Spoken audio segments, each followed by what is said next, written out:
Welcome to Mindfully Integrative Podcast with your host, Dr. Damaris G.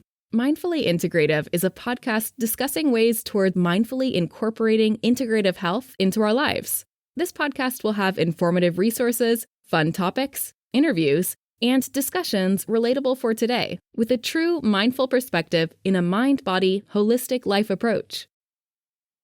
Hi, how are you? This is Dr. Damaris G. And welcome to the Mindfully Integrative Podcast. So today I'm actually discussing immunity, and this discussion is actually about immunity passports and how it'll help you or will it hinder you with your travel. So recently, I'm not fully getting into all aspects of COVID conversation, but I found it so interesting how they're thinking about doing an immunity passport for COVID-19. And you wouldn't be able to travel unless you had shown immunity or vaccination of this virus. And so I said, you know what, let me go to the research and let me go see what is available and out there about this topic. So I went to the Journal of Travel Medicine, and it's a very recent article within the past year. And it discusses the travel and immunity certificate, and will it help the traveler? Will it not? And current understandings of specifically COVID antibodies. And if you have the antibodies and you're showing that you have them, will that state that you have immunity? Now let's go back to what it is to have the antibodies within the body. So, in a very minimalistic way of saying is you are exposed to a virus, or you are given a vaccine that may help build up your immunity. And then what happens is you get these markers, like called antigens, and then they build up into antibodies to then have these antibody titers within to fight off an infection. So in this case, we're saying COVID. And when you do blood work, those antibodies come up in like 3 different ways. They call them IgA, IgM, IgG.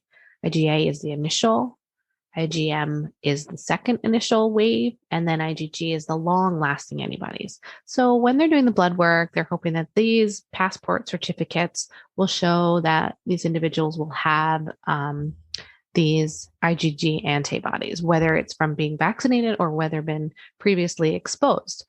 Now, the debate is, I'm not here to debate good or bad on vaccine. I'm not any of that conversation. Just more of, will the person be immune, and do you know for sure? And this goes for any illness, whether, so it's kind of a little difficult to always state that they're 100% immune from something. So there's that part where you wonder, what is the amount of quarantine for someone? Like in this case, in COVID, they were started at 14 days, and they went to 10 days, and they went to 7 days, depending upon symptoms and exposure. What if it's the flu or pneumonia or other types of aspects, right? So the issue is not that your body can't build up the immunity. The concern is, how much immunity do you have? And are you still susceptible to another strain of something? And of course, this article states that specifically when a person that has the antibodies, they have a neutralizing amount. They believe that it's been at least 5 weeks, and then they've been quarantined. Overall, to date, it's saying that clinically, most people should be asymptomatic. They should have been quarantined for X amount of days, and then they should be able to travel. Now, we hope that this is the truth. Like, this comes out a little bit more advanced, because they're saying that when, there was a huge spike, that we needed to be a little bit more mindful. And And these cards were not exactly the best option. Now that more people have either been exposed or had been vaccinated, the herd immunity and overall care for, we are hoping that these cards will give that certificate of kind of a go pass. I would say that, you still don't fully know. I would love to be the one to give you positive statements and say that in immunity passports, they're a good thing. It's good to know that someone has some sort of immunity response, but there is individuals that don't. Now, I'm going to give you a for example. Like, I've had a number of patients that have had hepatitis B or have had the vaccine of hepatitis B, and they've actually not had the immunity. And their body did not show antibodies or immunity. So, does that mean that person will never be able to travel because they were exposed to Hep B or they have had the vaccine and not immune? So, you see where these kind of loopholes in the body or for an individual could mean something different. Those that for some reason I find that our immune system is such a fascinating system, and it's like talking about the whole health and talking about integrative health. It's all interconnected.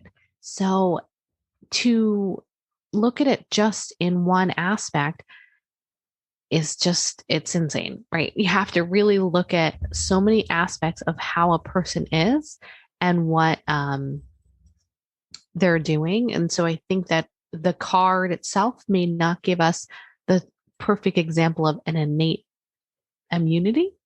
There's really a lot more involved in your immune system.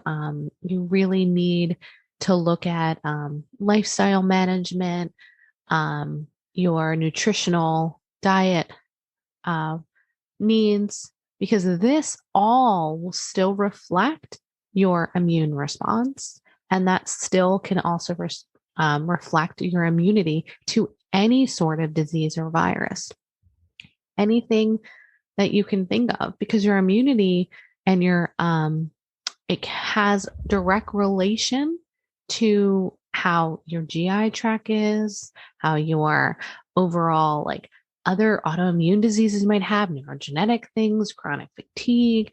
There's so many additional aspects that can be involved that I'm a big fan of trying to bring foods and supplements and helping the microbiome and working in a very holistic approach and trying to fix your lifestyle and your practices to strengthen your overall well-being.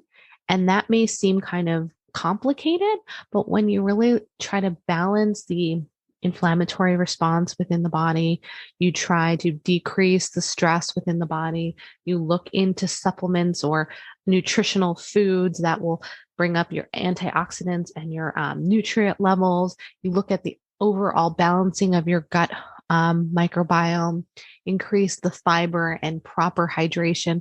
Different parts will help decrease those inflammatory responses, would then help decrease these autoimmune responses, which then could help increase better immunity within.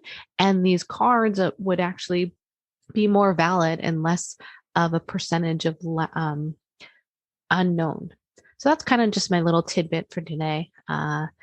Are those passports a good idea? That's your own personal choice. It may happen. People may have to show that at some point. We had to show them when we were in school to get into schools, and good or bad. I have no comment either way. But that's my info for today. So thanks for joining in. I'll put in the link to the 2 articles that I was reading on this, and also a link on 2 of the main integrative health and functional medicine organization. You guys have a great day. Thanks so much for tuning in, and I will talk with you soon. Make sure that you have a mindful way each and every day. Thanks. Thank you for listening to the Mindfully Integrative Show with Dr. Damaris Maria Grossman, family nurse practitioner. This podcast is for informational and educational purposes only and is not to substitute for professional medical advice, diagnose, or treat. Always consult your healthcare provider before making changes to your healthcare routine. Make sure to subscribe so you don't miss an episode. If you enjoyed our show, please support us by leaving a mindful review on Apple Podcasts or your favorite streaming platform. Interested in being a guest or more information? Email us at info@mindfullyintegrative.com. For resources mentioned in the show, visit our website at www.mindfullyintegrative.com. You can also connect mindfully with Dr. Damaris on her social media links found on the site. May your strength and peace guide you to find a mindful way every day. Namaste.